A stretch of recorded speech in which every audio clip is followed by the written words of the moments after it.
All right. Hello, everyone, and welcome to today's webinar, ETFs, What Comes Next. My name is Matt Hogan, and I'm the Chief Executive Officer here at Inside ETFs and your host for today's webinar. We're in for a real treat today. Today's webinar is going to take a big picture look at the ETF industry and ask, what's next? This is an industry that has grown from an idea to a $3 trillion global powerhouse in just 20 years, bringing lower costs, greater transparency, tax efficiency, and trading capabilities that investors have never seen before. But what does the future hold for new product development, new growth, and new investor uses? Here to answer all those questions is Rich Powers, the head of ETF product management in the portfolio review department of Vanguard. Vanguard, of course, is one of the world's leaders in ETFs and the world's leader in index funds, currently the second largest ETF provider in the States. Rich joined Vanguard as a client relationship associate in 1999 and joined the portfolio review group in 2003. In 2015, he became the ETF strategy lead for Vanguard's retail division, where his team is responsible for conducting surveillance on competitor products and positioning, meeting with new clients and prospects to discuss Vanguard's ETF lineup, publishing noteworthy developments on the ETF marketplace, and educating both employees and investors alike on Vanguard's products. The format for today's webinar will be quite straightforward and familiar to those who have joined ETF.com webinars before. Richard is going to spend the first 30 minutes or so running through a presentation outlining his views on the ETF space. After that, we'll jump into a Q&A session where we'll answer questions both from me and from you, the audience. Before we get started, however, there's a bit of housekeeping that we need to run through. First, I'd like to thank Vanguard for sponsoring today's webinar. We love this kind of big picture, insightful content, and we could not produce high-quality content at zero cost to you, the investor, without their support. Second, we'd like to consider you, the listener, as a participant in today's webinar. That means you can ask questions of Richard or myself at any time using the Q&A toggle on your webinar window. Please don't wait until the end of the session to ask your questions. Ask them instead as they occur to you. I'll collate them and answer as many as we can during the Q&A time allotted in today's hour.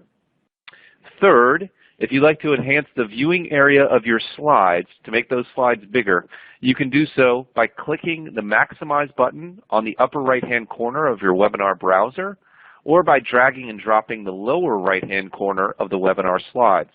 There's a lot of great content in these slides, so do enhance the size of your viewing browser so you can take it all in. Fourth, because people always ask, a recording of this webinar and a copy of those slides will be made available on ETF.com within 48 hours of the completion of today's webinar. You'll receive an email alerting you when that recording is available. This webinar is eligible for continuing education credits from CFP and SEMA, and the email you get alerting you that the slides are available will also include information about the process for obtaining those credits. So if you're looking for those credits, sit tight after the webinar. We will make sure that we get them to you and get you credit for attending today's session. Fifth and finally, if you like today's webinar, don't forget to sign up for our future webinars. We have a great one next week on gold hedged investing and the following week on a smart approach to small caps. You can register for those on the webinar page at ETF.com. But we have a lot to cover in today's webinar looking at the history and the future of the ETF industry. So at this point, I'm going to turn it over to Rich Powers to take us through his view and Vanguard's view on ETFs and what comes next. Rich, take it away. Matt, thanks for the warm welcome. It's an exciting opportunity for us to be here with so many investors on today's webinar. Before I get started, I want to acknowledge a number of people that have contributed to or influenced this presentation internally here, including my colleagues in the ETF product management team, our partners in marketing, and a number of crew members who have acted as sounding boards as we develop this presentation. But while the primary topic of our talk is what's on the horizon for ETFs, we actually think that having a good grounding as to the history of ETFs and assessment of the current state of the market is requisite. To note, the stroll down memory lane is by no means meant to be exhaustive, but just a sampling of many important events that brought us to this day. So let's jump in. The origins of ETFs can be traced back to 1896 when Charles Dow calculated the average price of the 12 stocks, and the Dow Jones Industrial Average was born. A couple decades later, important legislation like Securities Act of 1933 and the Investment Company Act of 1940 laid the groundwork for the mutual fund industry as we know it. As many of you are aware, most ETFs in the market are registered under the 40 Act, which results in mutual funds and ETFs effectively sharing much of the same DNA. And then obviously over the ensuing decades, modern portfolio theory was born, and with that, the idea of risk and reward trade-off.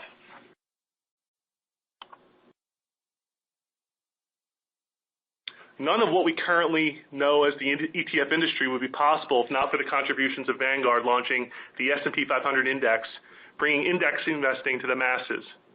This was a seminal moment for the fund and eventually the ETF investing universe. While criticized as a folly at the time, you'd be hard-pressed today to find anyone in the industry that shares that view, as the fund has grown from $11 million in seed capital in 1976 to over $200 billion today, including a $40 billion ETF share class. Index investing is now the core to many investors' portfolios as a result of this launch, and ETFs, since in most cases ETFs follow an indexing strategy.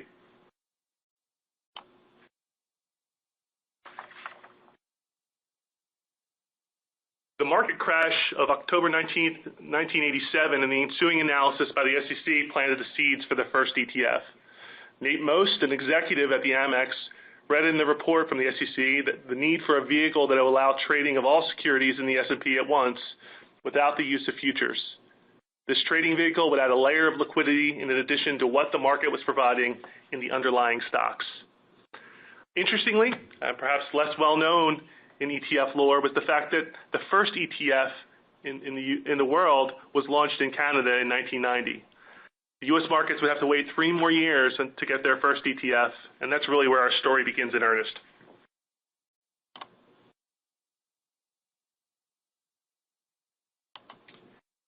Looking at the growth of ETFs, the first ETF in the U.S. was launched in 1993, SPY, the Spyder S&P 500, launched by State Street.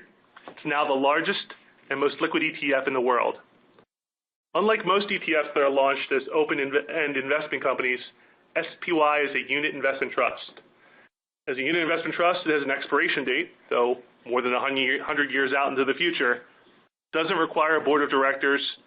It's not really managed in the traditional portfolio manager sense, not even to reinvest dividends on a daily basis or earn extra revenue through sec lending. As I mentioned before, it's now the most liquid security in the world, regularly trading multiples of volume that are greater than shares of, say, Apple.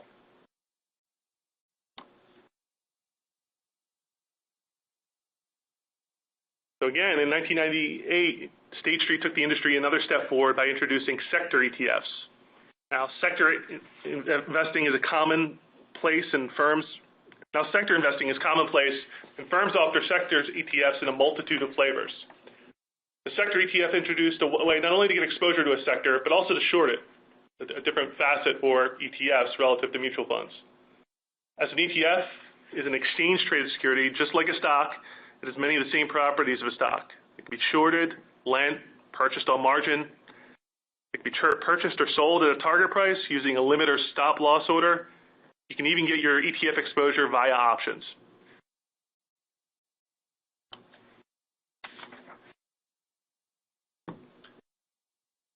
Wrapping up the 90s, QQQ was launched in 1999, or the Qs, and it truly was a product that was launched at the right place at the right time, at least for the year or so until the tech bubble reached its peak.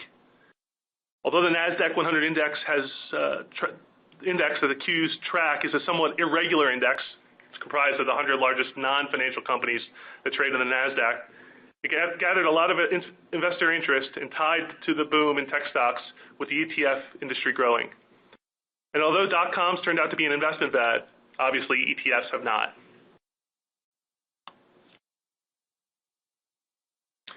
In 2001, Vanguard, the indexing leader, joined the ETF marketplace with VTI, the ETF version of one of our flagship products, Vanguard Total Stock Market Index. Unlike all other ETFs before, VTI was launched as a share class of an existing mutual fund, bringing not only size and scale to the brand new ETF, but also a track record, as the earliest share class for our total stock market fund was launched in 1992. ETFs are already a low-cost proposition for investors, and Vanguard entering the market would mean the low-cost trend would not only continue, but intensify.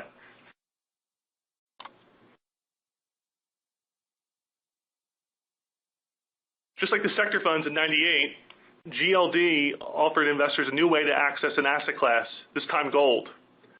The launch of GLD, the Spyder Gold Trust, was also notable for its success out of the gates, as it gathered $1 billion of inflows in under a week, a pretty remarkable feat. As it always has, GLD holds physical gold rather than futures or any derivatives.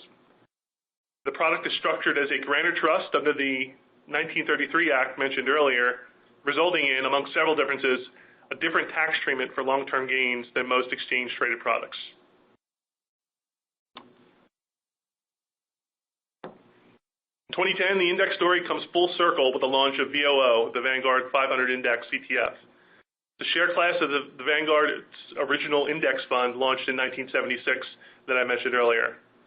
This S&P 500 ETF brings institutional indexing expertise and pricing to the masses with an expense ratio of only 5 basis points, and has been embraced quickly by the market, becoming the 5th largest ETF in a little more than 5 years after launch.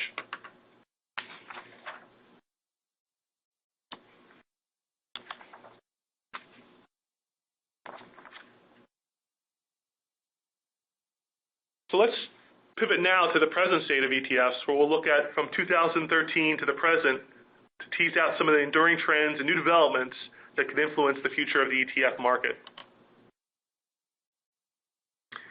Here, what you're looking at are some basic ETF stats listed for 2013, and you'll see this throughout the several slides that follow, accounting for the largest net inflows, followed by outflows, and then followed by the most successful launches in a given year. A couple trends we'll want to point out. So first, a little context. Equity markets were pretty buoyant in 2013, and that can be seen in the ETF flows on the prior slide. The top 5 cash-gathering ETFs included 2 S&P 500 and 3 international equity funds.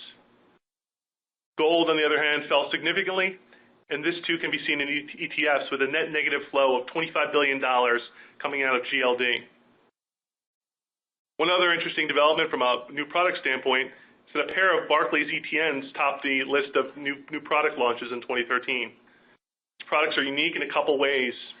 They're structured as exchange-traded notes rather than ETFs, meaning the investor has credit exposure associated with the sponsor. Second, they represent a vivid example of products that were created specifically for a particular client.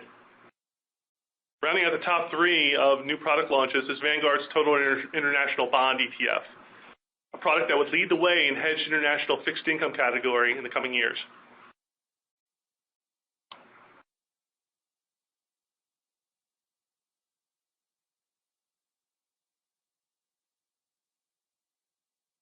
With a rally in treasuries, a collapse in commodity prices as part of this backdrop, the S&P 500 posted double-digit gains for a 3rd year in a row in 2014, helping 3 S&P 500 products to lead the industry in cash flow that year.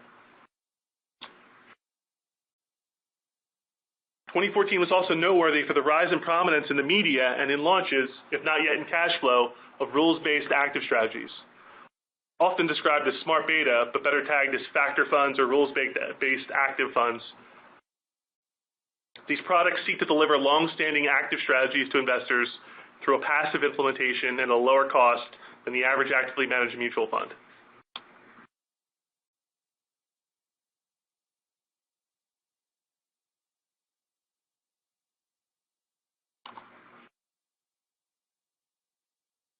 In 2015, an interesting departure from the prior 2 years emerges, as the cash flow experience for the S&P 500 products offered by Vanguard and State Street go in opposite directions, with VOO, the Vanguard S&P 500 ETF, remaining on the leaderboard for creations, while SPY led the way in redemptions.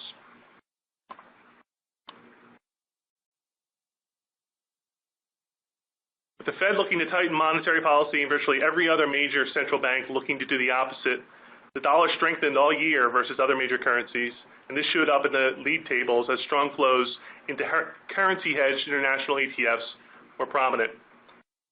Oil also continued its slide in 2015, and so did emerging markets ETFs.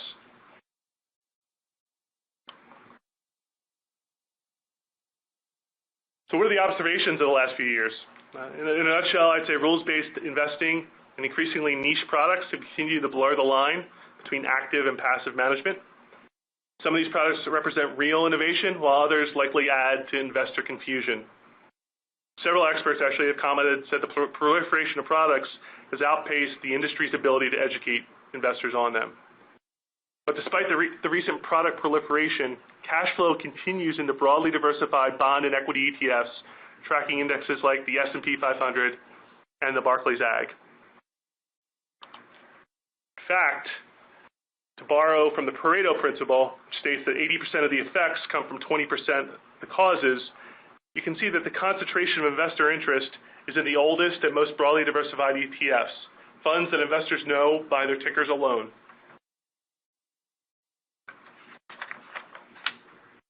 The largest 300 products of the 1,500 plus or so ETFs in the U.S.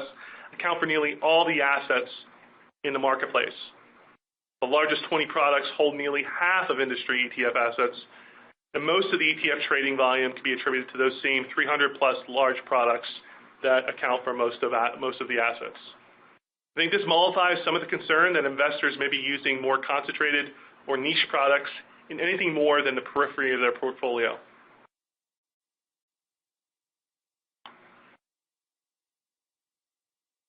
So where do we go from here?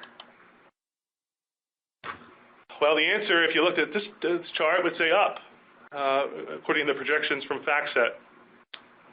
What we're looking at here is that shows ETFs that currently are only a fraction of mutual fund assets, but could surpass mutual fund assets in 2024.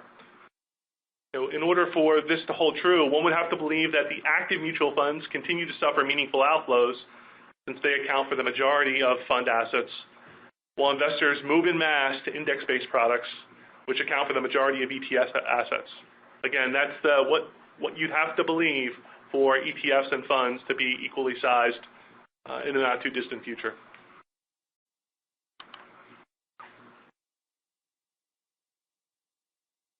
On the product side, what does the future hold? Well, with rules-based active or factor funds becoming more ubiquitous, the lines between active and passive, as I mentioned, are blurring, and more specific strategies allow greater flexibility in passive implementation. Our expectation is that an increasing portion of the new product launches by existing and new sponsors likely fall in this category in the future. While we, Vanguard, applaud the fact that some of these strategies are bringing low-cost active access to investors, we would caution investors against thinking of them as anything but active strategies. And much like the due diligence that many of you have conducted when evaluating traditional stock and bond pickers, we'd suggest the same level of scrutiny should be employed when looking at products that proffer a better way to index. I think also it's not unreasonable to expect more very niche products to pop up in an ETF wrapper. What else could be wrapped in an ETF? What other asset classes exist that only the wealthy or sophisticated have access to? Fine wine, art, patents, trademarks. These may sound extreme, and this is partially done with tongue-in-cheek, but don't forget, ETFs investing in, say, volatility or carbon credits were also thought at some point to be extreme, and they exist today. I think it's also worthwhile to point out the reason why factor funds or more niche products are likely in the next wave is perhaps more about where there is room on the shelf rather than investor demand. As we noted earlier, most assets in ETFs are invested in diversified core exposures for investor portfolios at exceptionally low costs. Any new entrant needs a differentiated offer, and at this point that means a differentiated investment strategy or asset class. And whether that's positive or not, that's the only way they're going to displace assets that are with incumbent portfolios. It's unlikely that cost is the place where they'll try to compete.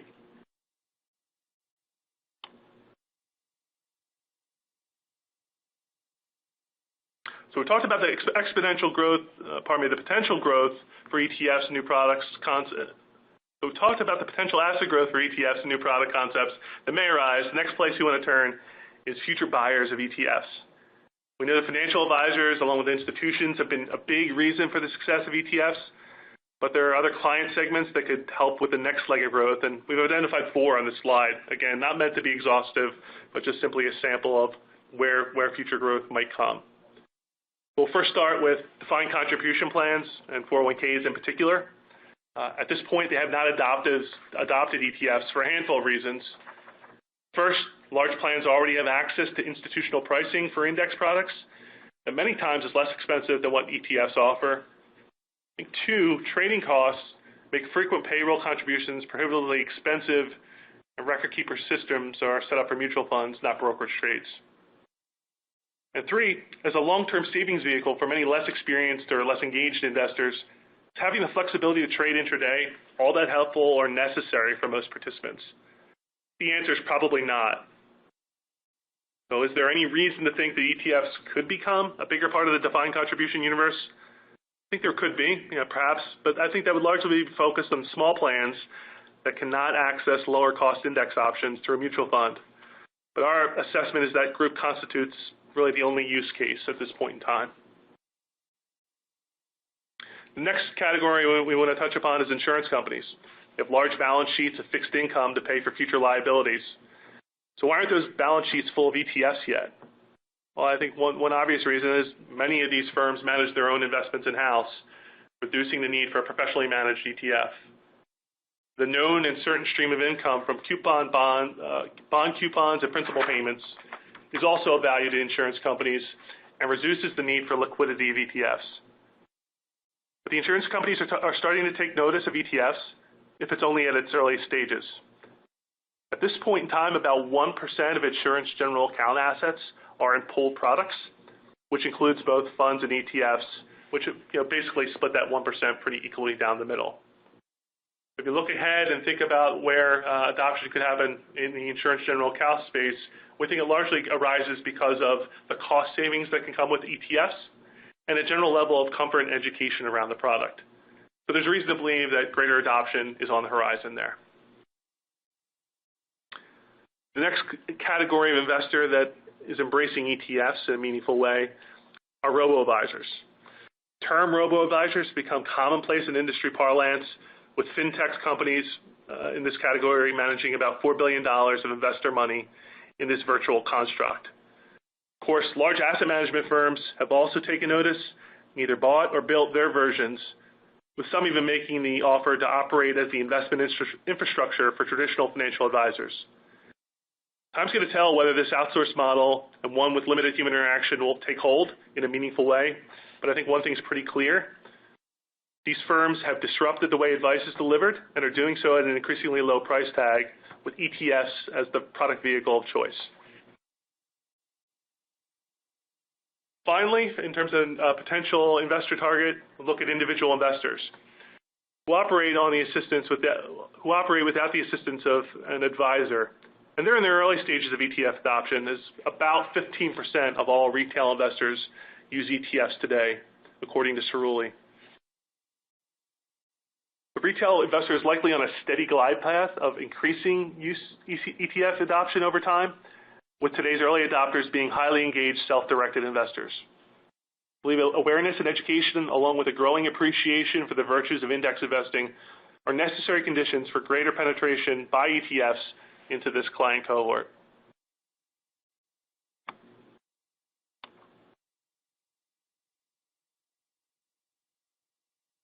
Finally, the growth of ETFs is not just a U.S. phenomenon. Far from it. Actually, if you look at Australia and cross-border ETFs, I think here Luxembourg or Irish-based ETFs that are available in multiple jurisdictions in Europe, the Americas, or Asia. The current mix of ETFs is approximately $2 billion here in the U.S. and about $1 billion or so in the world ex-U.S. But it looks as though, based upon these compound annual growth rates, a further shift towards ETFs is likely in the non-U.S. arenas.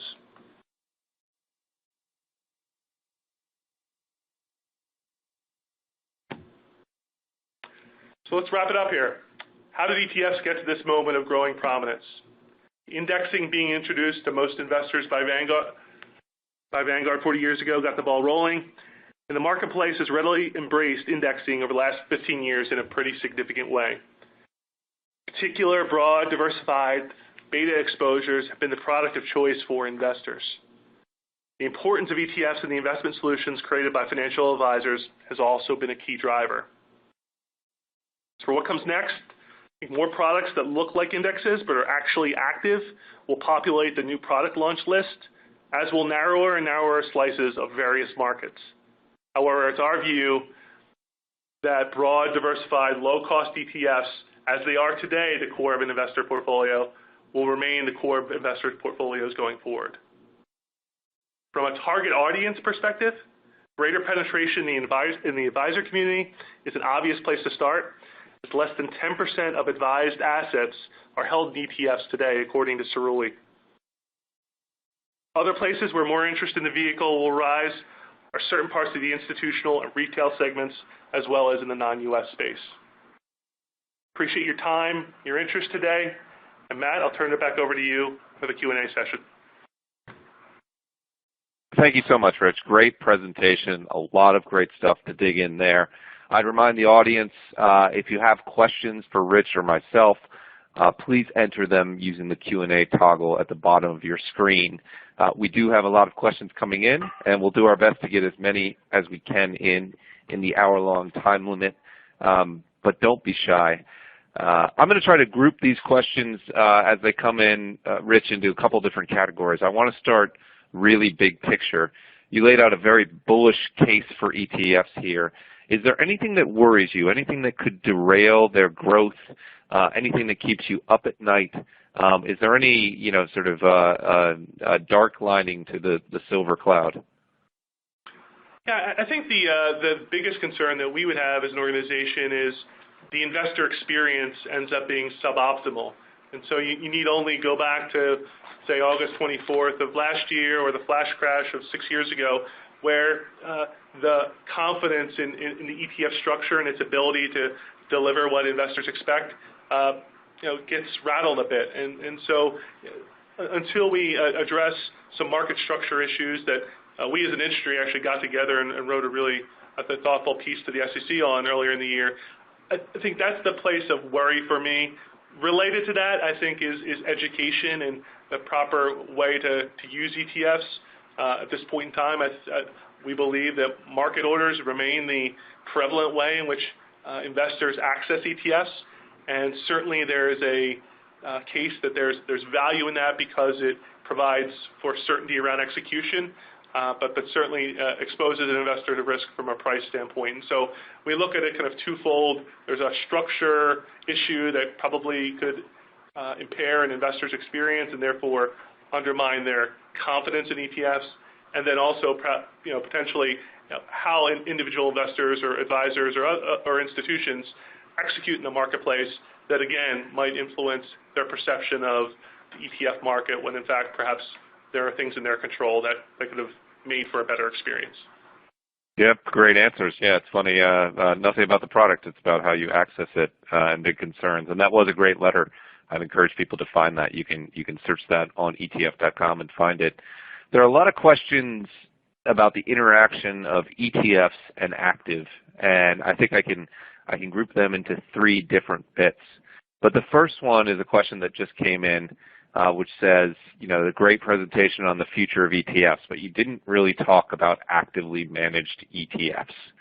What is the current state of play for actively managed ETFs, and do you think active strategies within an ETF structure will be a big part of the future? Yeah, that's a great question, and I think really I would group this active strategies and ETFs into three distinct buckets. There are active strategies that deliver a fixed income a portfolio that are available in ETFs. There are active strategies that are delivered via a factor-based approach, and then there are active strategies that are contemplated or are relatively new in the market that the Next Shares product has brought to the table that I think we want to spend a little time on. So first, active fixed income. We've seen some very successful active institutional money managers launch ETFs and being comfortable with this notion of providing a more transparent view of their portfolio and it not impinging on their ability to deliver alpha. I think that domain is largely probably confined to fixed income, as equity managers probably would be loath to provide that level of clarity. But for fixed income, I think we're already in the early stages of adoption of active fixed income. I think, too, I alluded to this during our talk, you have factor ETFs becoming much more ubiquitous. And our view is that factors are simply another packaging of long-standing investment strategies that many traditional bottom-up stock or bond pickers have employed. And so we've seen lots of products. We've seen some level of success and adoption there. The time will tell as to whether they can deliver on effectively the alpha that they promote or potentially offer relative to, say, a conventional index approach. We're big advocates of active investing at Vanguard, so let me just be clear there. $1 trillion of our $3 trillion in assets are in active strategies. The necessary condition for active to work, one is low cost, two, a long-term time horizon, and three, talented managers. I think in the case of some of these strategies that have been launched already that are either factor-based portfolios or fixed income active, the lower cost certainly, it's certainly lower cost than what you would normally see in a mutual fund. Talent is in the eye of the beholder, and so I won't necessarily comment on that. And then three, I think for the investor, the time horizon is the key issue, is that for an active strategy to pay off, actually you need to have courage in your convictions to stick with that strategy during periods when it may be out of favor. That's really, as we observe directly with our own retail clients and then more broadly in the industry, investors have a notably poor timing when it comes to accessing active strategies. But if they can take that long-term view and the low cost and the talent is in place, the reward is potentially there. And then lastly, NextShares, which I think is a really interesting development, launched what is not an ETF, right? It's an exchange-traded managed fund, but it attempts to solve for the transparency issue that active stock pickers are loath to address, which is show the 50 or so stocks in your portfolio on a daily basis and run the risk of having your alpha compromised as a result. The NextShares product attempts to solve for that. It's a different animal in terms of how investors interact with it, how the exchanges interact with it. And so that's a hurdle that still needs to be crossed for that to be a product that's widely embraced. But there's a couple different ways to offer active and ways in which sponsors are trying to solve for that. But there's probably more to come there. I'm sure we're not done from an innovation standpoint when it comes to offering active in ETFs. Couldn't agree more. Let me dig in a little bit on factor products. Obviously, a big topic in the space. I guess I want to know what Vanguard thinks of factor-driven strategies, and I'll preface it by saying, Vanguard, even in the ETF space, does have products that tap into different risk factors. It has sector products. It has value and growth products. Can we expect to see Vanguard be a player in the factor space? And do you think those products are out there, are helpful to investors building portfolios? Right. So I think if you think about I'll maybe talk at a high level first about our product development process, and then maybe get specifically around kind of where factors fit into our potential future offer. We've got a robust pipeline of product strategies that we're going to evaluate over the next couple of years, and that's an ongoing process that we have. It's something in the order of 50-plus different product strategies that we're going to look at. I'd say the vast majority of those strategies may not necessarily see the light of day for any number of reasons, whether they be investment merit or business merit. And factor products are ones that we've taken a long, hard look at in the past and continue to look at very closely. In the end, I think if you look at factors, they're a more systematic way to deliver active strategies.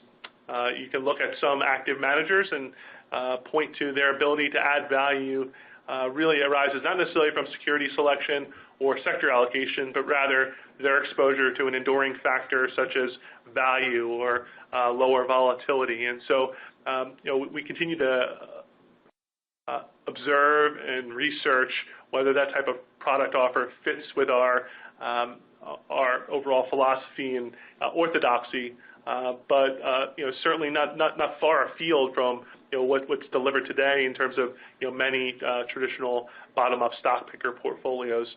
Time will tell, but to the extent that we were to ever offer that type of product, we would certainly couch it in a very, very clear way as it's a active product that's a departure from a market cap weighted approach. There are risks that come with that. There are rewards that come with that. But investors should know that front and center, that it's not a smarter beta. It's a active approach to beta. Great answers. I have a couple questions that get at the same point from the audience. So I'm going to ask two of them, but I think they're related. One is, do the money flows into ETFs distort the prices of individual securities? In other words, are ETFs, owned individual securities bid up in price, either in the equity or the bond space? And then, back to factors, another question just came in that asked, have factor strategies bid up particular factors so that they're overvalued? In other words, has the popularity of dividend strategies pushed prices up on dividend stocks or dividend-paying stocks? How would you answer those questions? Yeah, I think I'll take the first one, which is, do flows into ETFs influence the pricing of the underlying shares? I'd say that the broad answer would be no. As many of us know, the vast preponderance of transaction activity in ETFs actually happens in the secondary market. So it's Rich Powers and Matt Hogan, Rich wanting to buy VOO and Matt wanting to sell VOO, transacting in the market. At no point in time are we, as our transaction, actually being sent back to the portfolio manager to, say, liquidate those securities. That will happen on occasion, but the preponderance of the activity actually happens between the investors who take one side of the trade or the other. And so the notion that ETF flows are distorting underlying security values, I think is well, I would suggest that it's light in terms of its validity. And we did some work here to look at fixed income ETFs as just a classic example, because I think there's this notion that the level of liquidity that is offered in fixed income ETFs is greater than the underlying liquidity of the bonds, and therefore there's some distortion there. The reality is more than 85% of the transaction activity in fixed income ETFs happens between investors on the exchange rather than the going back to the portfolio manager and forcing a buy or sell. And so you'd have to believe that ETFs were of significant size and that every transaction was forcing a manager to go to the market to buy or sell securities to believe that ETFs were distorting market values. And so I think that holds the same holds true for the second question around dividend strategies.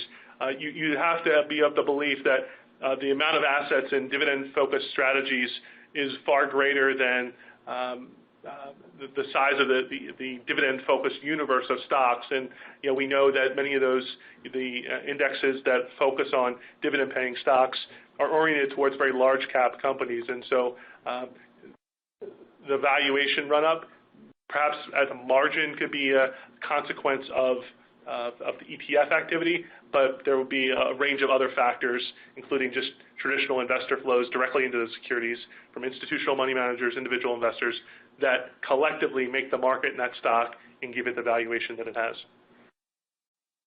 Great answers. Let's talk about another hot area of the market, currency hedging. We've seen a great deal of flow into currency hedge products. We had a question from the audience about what Vanguard's views are on currency hedging, and I guess particularly in the equity space, since you do currency hedge in the bond space in your products. Right. So we offer the Total International Bond ETF, which is a currency hedged fixed income portfolio.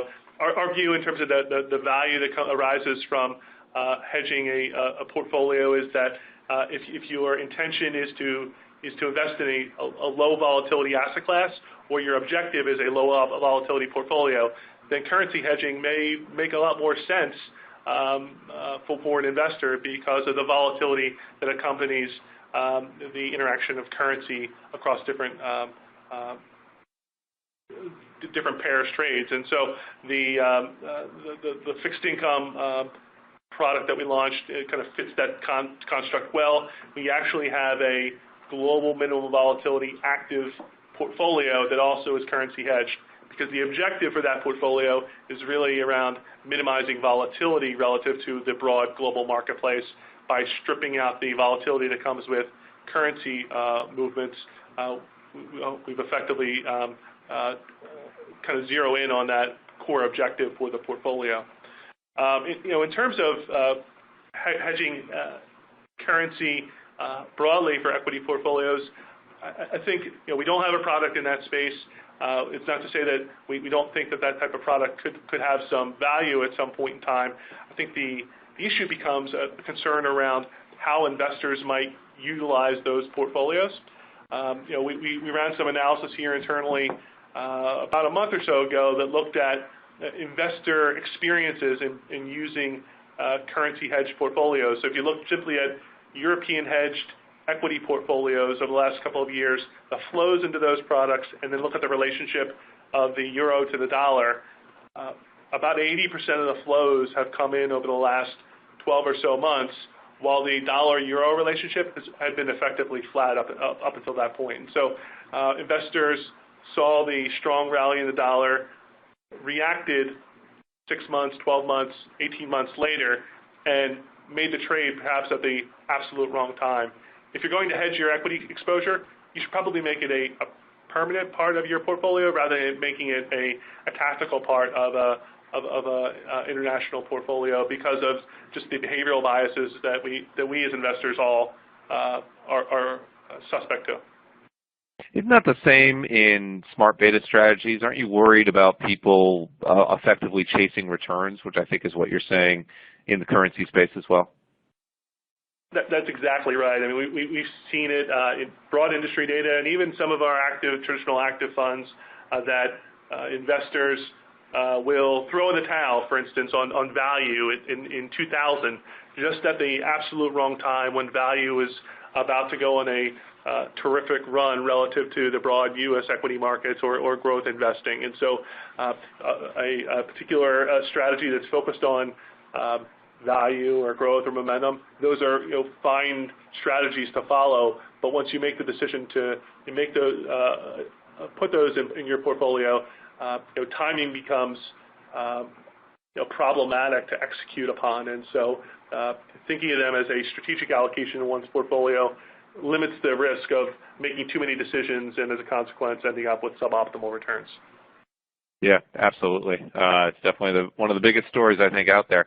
We have a handful of sort of small, quick questions on ETFs, which I want to rattle through. One is about Vanguard, which is Vanguard seeing net cash outflows from their mutual funds and inflows into their ETFs? Do they see themselves focusing more on ETFs over mutual funds in the future? How do you think about the two product structures as you look out towards, let's say, the 2024 timeframe that FactSet was highlighting in your slide on ETF growth? Sure, yeah. So Vanguard is an organization. We have about $3 trillion in investor assets here in the U.S. Approximately $500 billion of that is in our ETFs. So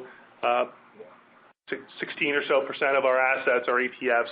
That's obviously a dramatic uptick from when we started in 2001 with our total stock market fund, which incidentally is going to celebrate its 15th anniversary later on in May. So our investors have embraced ETFs. Financial advisors have been a big consumer, institutions, and then to a lesser extent, direct retail. From a pure cash flow standpoint, if we look back at last year, I think the organization received something around $220 billion in new cash flow. Around $70 billion of that came via the ETF vehicle. So about a third of our cash flows came by ETFs. So on a organic growth basis, last year at least, relative to our current asset mix, pointed to more ETF adoption. But we, as an organization, are in a pretty fortunate spot that we enjoy a great deal of balance across a variety of different dimensions in our business. Not only do we have $2 trillion in assets and index strategies, whether they be ETFs or conventional funds, we have $1 trillion in active mutual funds that we offer. We have a fairly even split across the 3 primary business channels that we serve, about $1 trillion in direct retail assets, $1 trillion with financial advisors, and $1 trillion with financial institutions. We don't necessarily aspire to have a certain mix of assets. It's rather finding the vehicle, the investment strategy that best fits an investor's objectives and time horizon, and serving that up to them so that they can meet their objectives. Great, great. A few more quick questions specific to the ETF structure. One, do you see the core tax benefit of ETFs disappearing at some point in the future? Is it under threat from the IRS or other regulators? ETFs have enjoyed this benefit for 23 years now. I think every other year there is a conversation around greater scrutiny from a variety of regulators on various dimensions, including the taxation of ETFs. It's not evident to us that that's a priority in terms of any of the regulators. But I think what is clear and enduring, regardless of whether there is some change in the future, is that ETFs, the benefits for ETFs being tax efficient arise from a number of things. One of them in terms of the create-redeem process, but also the fact that by and large they follow index strategies. And so index strategies, market cap weighted index strategies very particularly, by definition have lower turnover because of the nature of how those indexes are created. And that also is part of the what I'll call the value that comes from the value that is created from a tax standpoint as it relates to ETFs.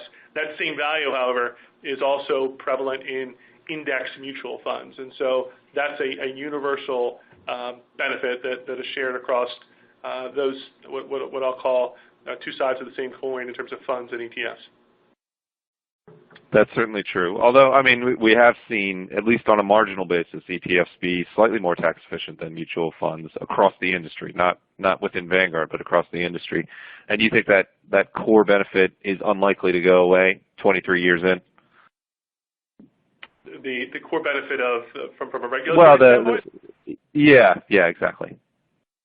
We're pretty engaged with regulators in Washington on a regular basis.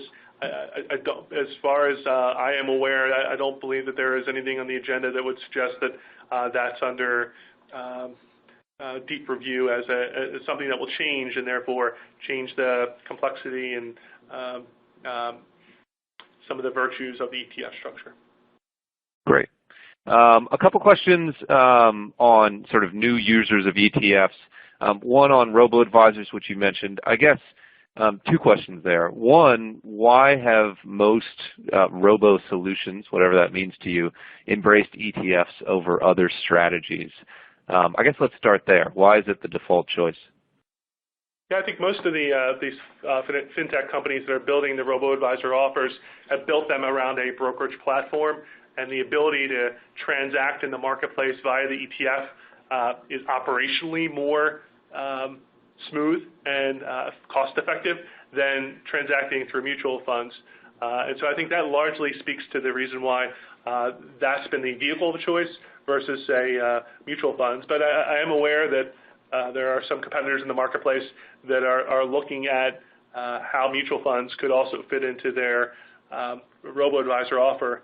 Lastly, I'll just point to something that we do here at Vanguard. We have what I'll call a hybrid advice offer for our direct retail investors that is primarily a mutual fund-based product.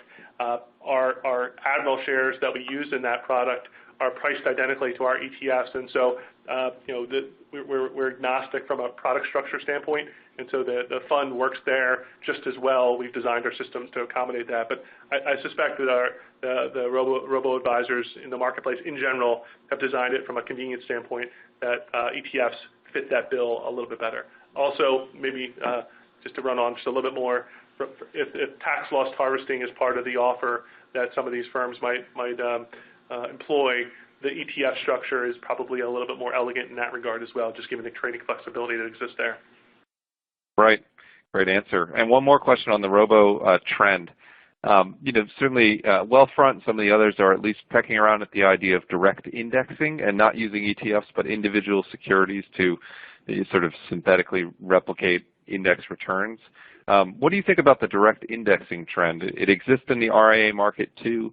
Is that something that's going to grow, or is that just a small piece of the puzzle? I'm sure that there's an opportunity for that to continue to grow into the future.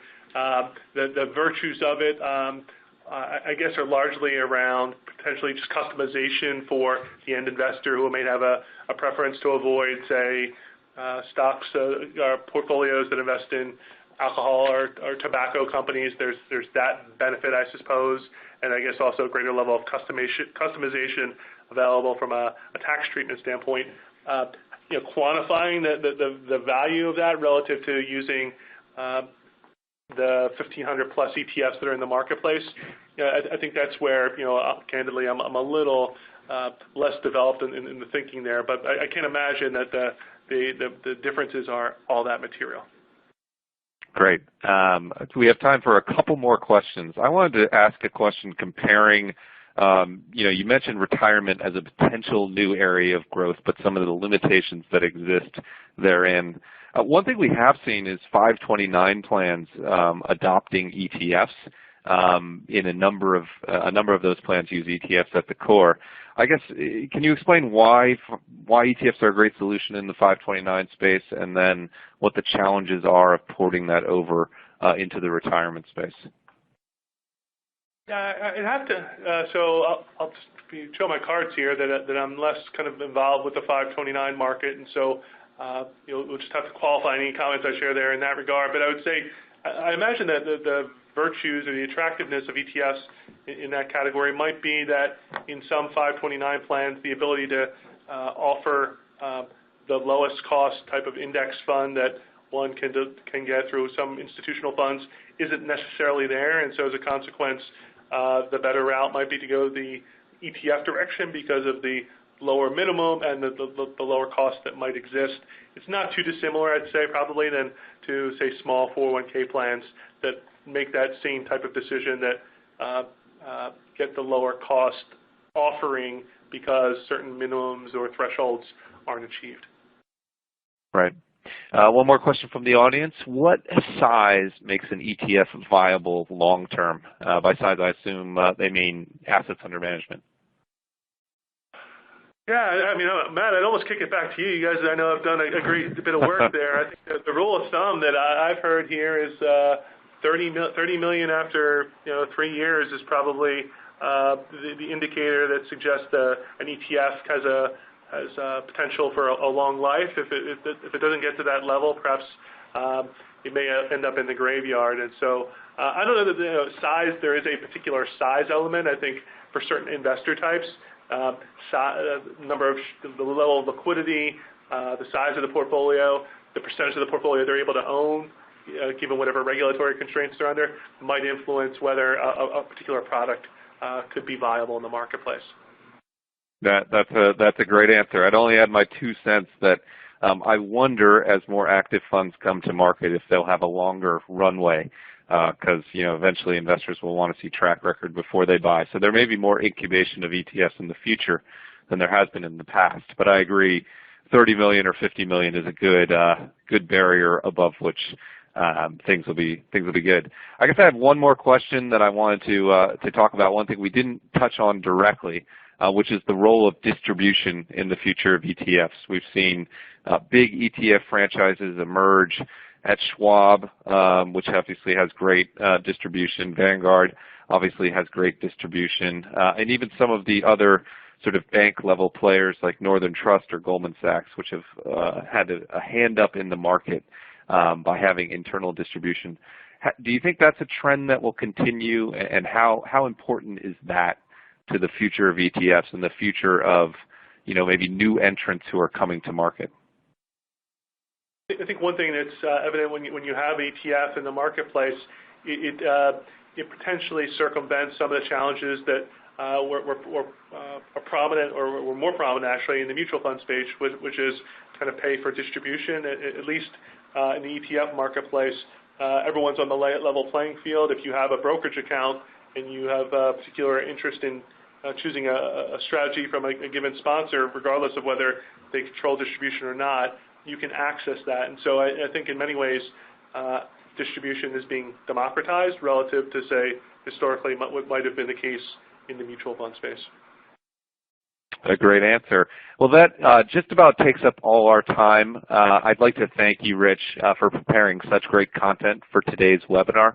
I'd like to, of course, thank Vanguard for its support on this webinar and supporting that content. And I'd like to thank all the audience out there for your ability to attend our webinar today and for your commitment to your clients, your willingness to invest your most precious resource, which is, of course, your time in continuing education on ETFs, is inspiring to me. As a reminder, a recording of today's webinar and a copy of the slides will be made available on etf.com within 48 hours of today's webinar. As a participant in today's webinar, you'll get an email alerting you when those slides are available. That email will also contain information on how to qualify for CE credits for today's webinar. If you have any issues, feel free to contact us via email. You can find us at contact@etf.com. I do hope you have a great rest of your day, an excellent week, a profitable 2016. For now, it's Matt Hogan, the CEO here at Inside ETFs, wishing you the best of luck for the rest of the day, the rest of the week, and the rest of the year. Have a great day, everyone. Thanks again for joining us.